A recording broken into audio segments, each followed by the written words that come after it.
to another one of Don's Get Your Health Back series. As I said in my last interview with Graham Duck that I had to bring him back because we discussed what is disease.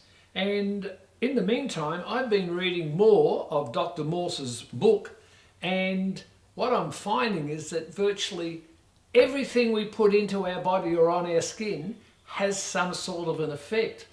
Now, with that happening, Graham, how can we judge whether what we're doing is positive for us or it's not? Very simple. That little cough, mucosal buildup. You know, we've got so many vested interest groups that are lobbying governments to market in certain manners that people buy what they think is a healthy diet. We call it a S.A.D diet, standard Australian diet, standard American diet. I'm not sure what we call it in the UK, suck diet maybe. But that diet, whilst it will keep us alive, in the long term is breaking down our structures, because we basically live on amino acids. And fruits, berries, melons and raw vegetables are very high in amino acids. They're not a complex amino like a protein, like a dead animal tissue, like milk. Why do we want to drink the milk of an animal that's 5-6 times our weight, 5 or 6 times our size, who at 9 or 10 months of age weans its own offspring anyway? And hey, look, my family were milk fans. I grew up drinking milk. I loved the stuff. But I recognise now in my 50s what impact it has had, and I'm gradually detoxing all of that out of my system. Now, you mentioned protein. Yes. Now, I've worked with people and they're saying protein is everything. Yep. Protein is the building blocks, and the protein comes from meat. Yes. So how can we take meat out of the system? Because that's where all our protein comes from. Protein is acid to our system. And I find it strange. Again, it's probably a quandary to many people. I'm a butcher by trade.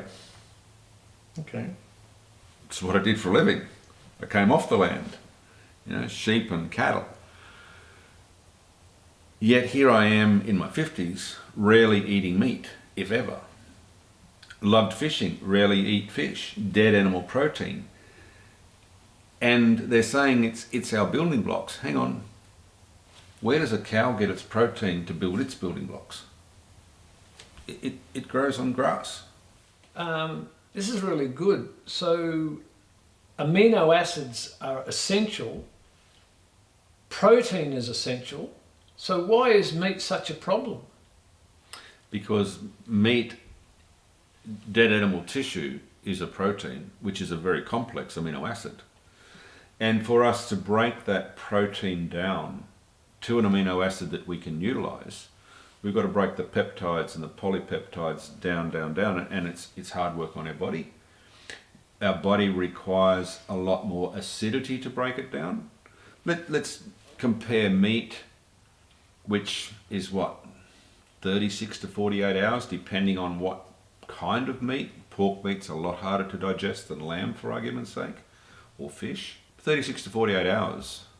Fruit has a high instant energy source, 35 to 50 minutes. Okay, so what you're saying here is you're saying that meat, even though that it is a protein and it's an amino acid, our body has to work a lot harder to get the same end result in amino acids as fruit and vegetables. I don't believe it will ever get the same end result because of the energy output to the energy input. I don't think they'll ever get it. Got it. Okay, this is really good.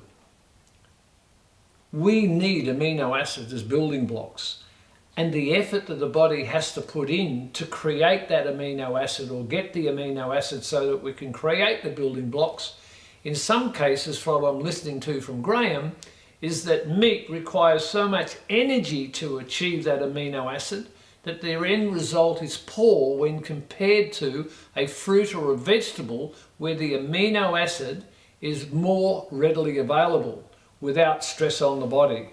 So that's just a thought that you can take away for today. Just think about it. Do a little bit of homework. Just find out or test for yourself how much energy you have when you reduce the amount of meat. I'm not saying stop eating meat, but reduce the amount of meat and see how much extra energy you could have when you swap that over to maybe a fruit or a vegetable. And I'll leave you with that thought. And thank you for watching another one of Don's Get Your Health Back series.